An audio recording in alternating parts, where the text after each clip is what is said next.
Fala pessoal, tudo bem com vocês? Essa é a nossa apresentação, minha, Felipe e do Erasmo.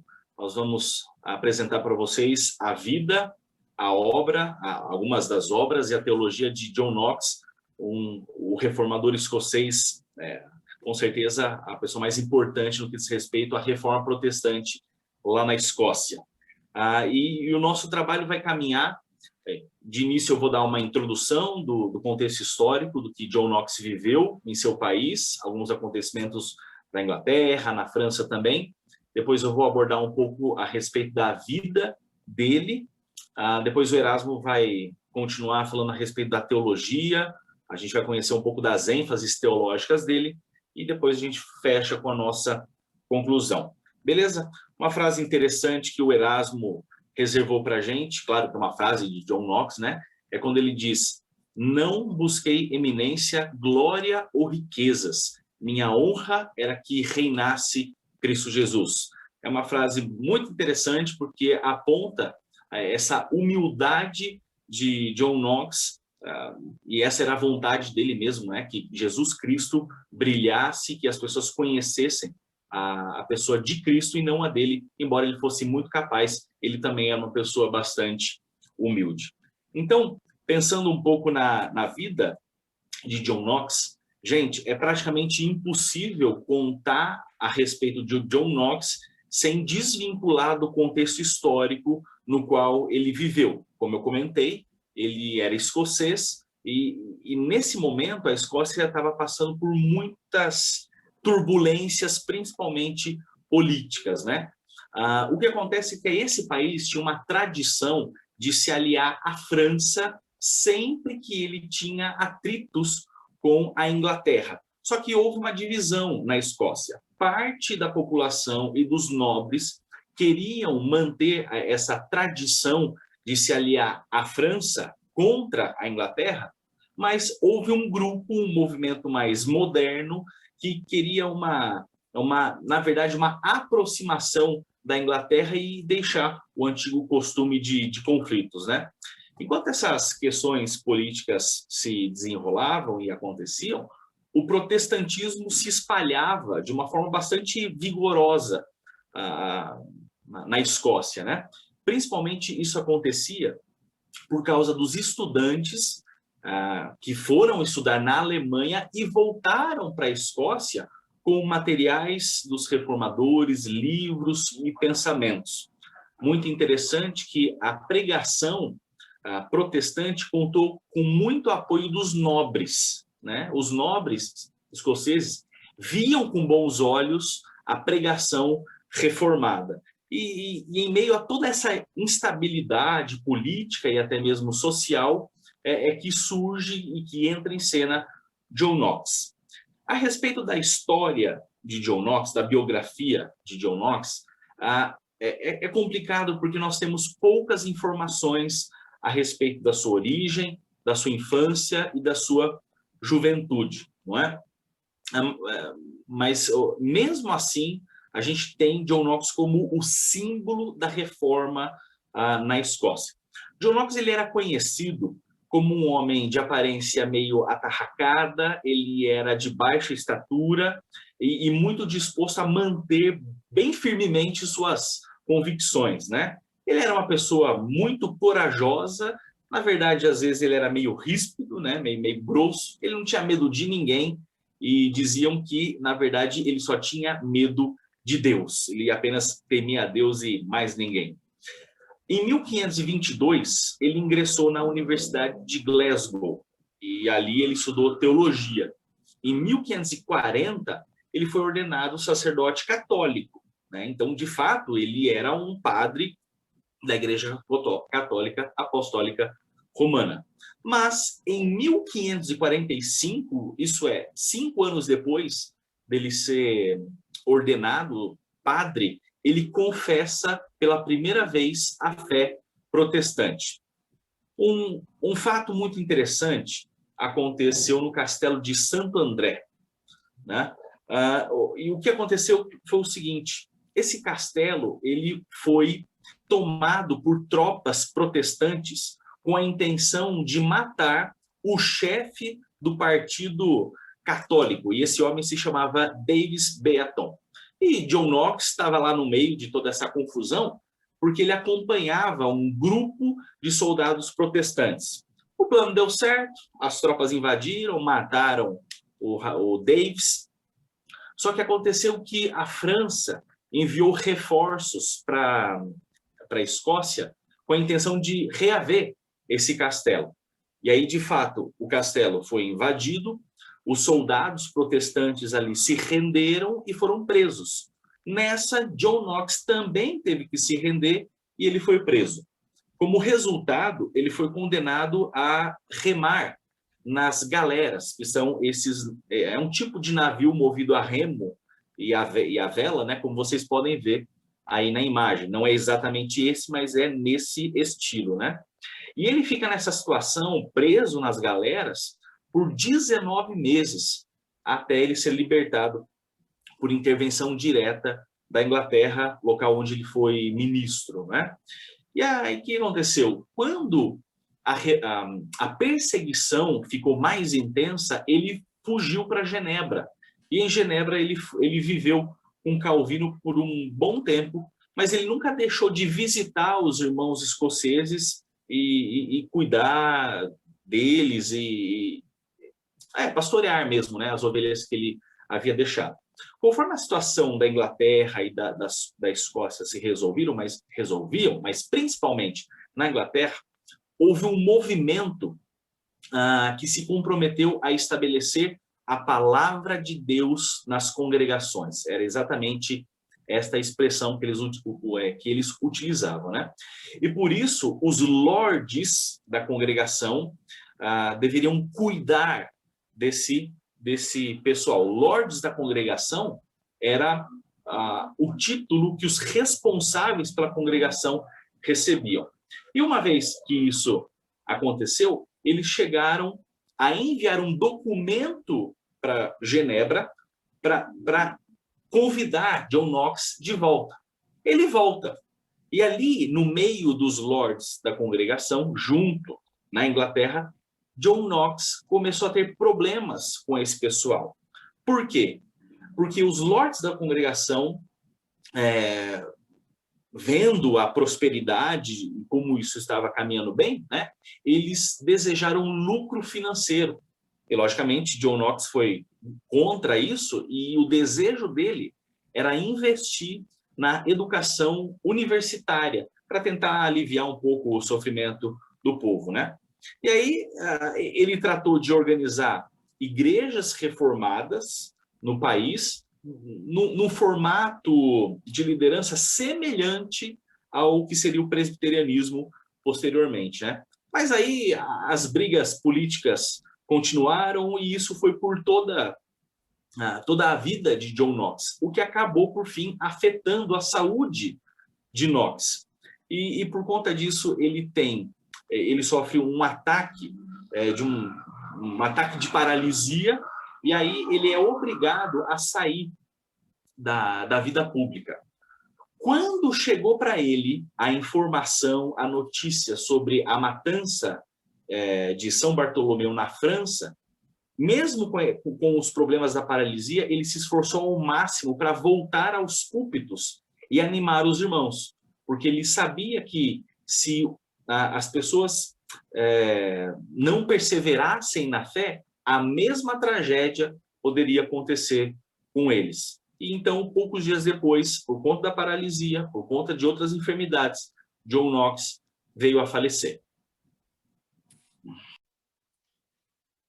Continuando aqui nas ênfases, né, teológicas de John Knox, né, da sua teologia, é claro, né, John Knox ele é a figura do movimento reformado calvinista na Escócia, a principal das figuras.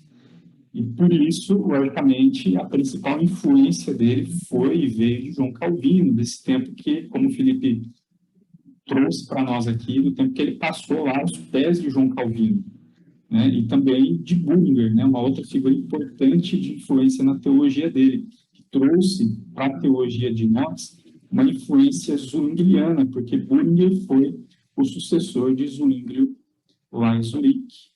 Mas, antes da gente entrar, né, nessas influências calvinistas, não tem como a gente não falar sobre George Wishart, um poderoso pregador do Evangelho na Escócia, que conduziu ali o movimento reformado, deu voz ao movimento reformado na Escócia, inclusive foi morto por aquele sacerdote católico David Beaton, né?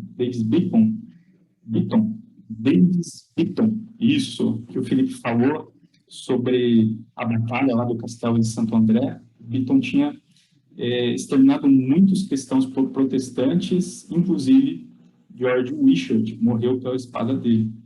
Mas o George Wishart foi ali o responsável, né, por meio de quem Deus trouxe Knox à fé protestante, e por meio de quem, então, ele abandona o sacerdócio católico romano e passa a ensinar, a pregar futuramente o evangelho de acordo com os moldes protestantes.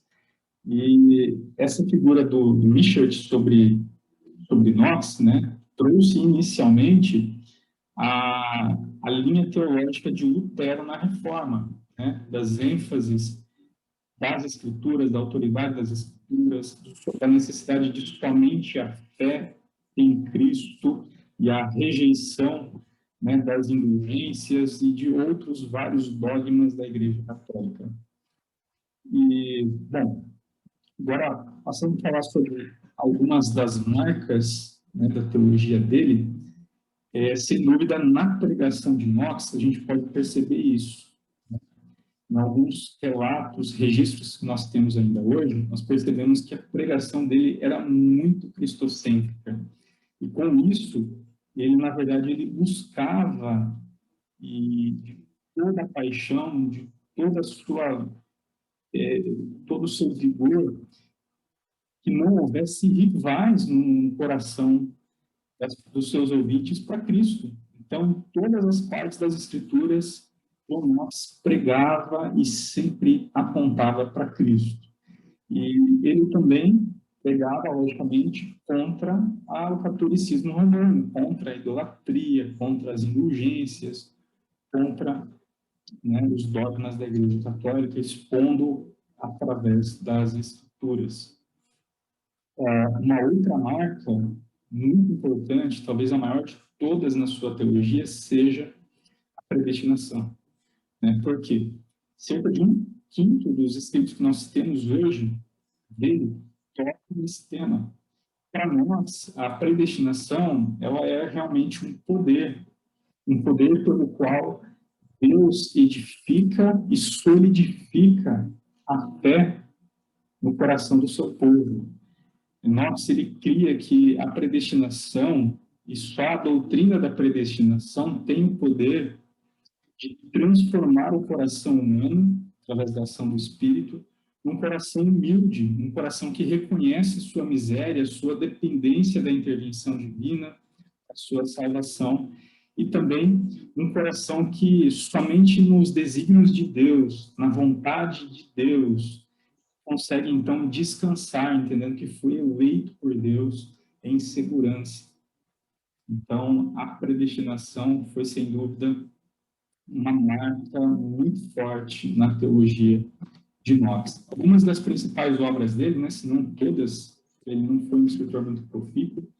A gente tem aqui a sequência, né? Primeiro, Clarim da Trombeta contra o monstruoso regime de mulheres, a Confissão de Fé Escocesa, que ele contribuiu grandiosamente, também um livro de disciplina e História da Reforma Escocesa. E eu queria só ressaltar aqui que essa primeira obra dele, né, primeiro Clarim da Trombeta contra o monstruoso regime de mulheres, foi sem dúvida a obra mais polêmica, né, considerada mais infame. Mas por quê? De uma certa forma, ela foi interpretada errada. Né? A interpretação, porque ele não escreveu exatamente contra as mulheres que ocupavam o poder, né, de sua época, nos reinos, né, as rainhas, mas contra a prática delas. A gente tem ele vivendo na mesma época da Maria Tudor, né, a Maria Sanguinária, que dizimou milhares e milhares de cristãos protestantes pela espada dela. A gente tem também em vários outros lugares da Europa, outros regimes governados por mulheres que também conduziram a barbárie. E, com certeza, ali, por fim, né, ele acabou sendo mal interpretado, e até hoje na Escócia, né, de acordo com o espírito da época atual, né, do politicamente correto, uma sociedade quase que meio que pós-cristã, ou se não pós-cristã, muitos já não têm John Knox numa alta conta, por causa dessa obra, por causa do seu modo de conduzir a reforma na Escócia, de uma forma ríspida, de uma forma firme, com pulsos firmes, né? Na Confissão de Fé Escocesa, onde a gente percebe bastante a influência da teologia calvinista, principalmente sobre a eclesiologia, né? Sobre a administração dos sacramentos, a influência de Calvino sobre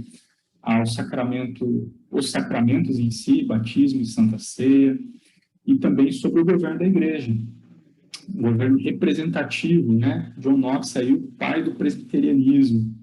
Então, nessa confissão de 1560, ele destaca 3 pontos de uma igreja verdadeira, que é a pregação verdadeira da palavra de Deus, a administração correta dos sacramentos, né, que são os 2 pontos de Calvino da igreja verdadeira, e ele adiciona um terceiro, que é a administração correta e bíblica da disciplina na igreja. Então, logicamente, propondo para uma igreja que adotava o sistema episcopal, que era o sistema da monarquia civil para a igreja, e pensando que a igreja era governada pelo Estado, propor um novo sistema de governo, sem dúvida, trouxe aos reis da época um certo sentimento de que o poder deles estivesse diminuindo sobre o povo, né? Porque a igreja estava ali passando a ser conduzida pelo povo, pelos representantes do povo, né? Então, a gente entende por isso porque muitos reis, né, tiveram receio e lutaram contra, inclusive, para que esse sistema não fosse adotado. Bom, a gente acaba concluindo, né, do que a gente viu aqui, e, sem dúvida, o John Knox ele foi um reformador muito destemido, muito corajoso, né? Por quê? Porque pregar contra, né, a reforma protestante, pregar contra a Igreja Católica, era pregar contra os reis vigentes da época, né? Os reis que eram aliados do Papa e que usavam da Igreja para conduzir, né, o seu reinado político, né? Que transformaram a Igreja num curral político, né? Por onde eles controlavam a sociedade e o povo, né? Sem dúvida, John Knox, ele inclusive figura lá, né, no Muro dos Reformadores, ele está lá entre os 4, Guilherme de Farel, João Calvino, Teodoro de Beza, está lá John Knox como um dos principais reformadores calvinistas da sua época, e ele foi o responsável por conduzir a Escócia uma reforma de acordo nos moldes da teologia calvinista. E, por fim, né, ele foi o criador do modelo presbiteriano de governo de igreja. Ou seja, não que ele foi o criador, mas ele foi o implantador lá na Escócia. E a gente tem aqui no Brasil, né, e pelo mundo, mas aqui no Brasil a figura de Simonton, né, como aquele que trouxe o presbiterianismo, né, de vez para o Brasil. Simonton foi um descendente aí de irlandeses, escoceses, calvinistas, né? Então, a gente percebe a influência de John Knox, não só na sua época, uma figura marcante, mas também através dos séculos até os nossos dias atuais. Então é isso, gente. Ficamos por aqui hoje com esse breve esboço biográfico dessa figura tão importante, né, para a nossa teologia e para o movimento reformado, né, pós-Lutero. Deus abençoe vocês. Até a próxima.